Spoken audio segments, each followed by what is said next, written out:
Nagpaka-sexy and daring si Alexa Ilacad nang itampok sa unang cover ng Slay, ang pinakabagong digital video magazine ng Star Magic.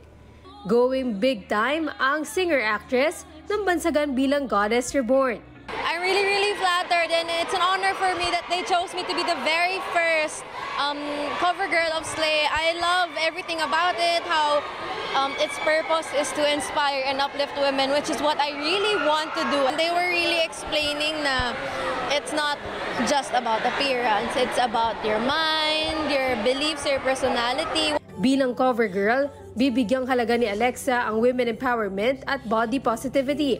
Lalo't naranasan na niyang mabash dahil sa kanyang pangangatawan. Always, ever since I was a kid.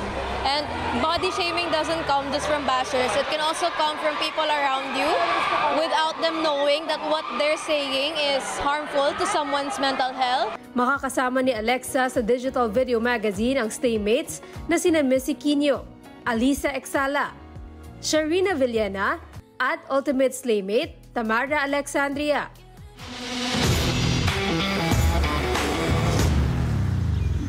Bukod sa Slay, mas iinit pa ang tag-init sa Hot Summer in Baler, kung saan magsasama-sama ang ilang Star Magic artists gaya ni Marisa Cal, Andrea Brillantes, Brent Manalo at Elmo Magalona. First time din ho na magkakaroon ng ganitong klaseng salo-salo ang mga Star Magic artists.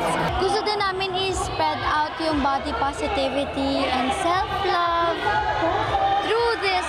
Nung nalaman ko na part ako dito, medyo na-pressured ako.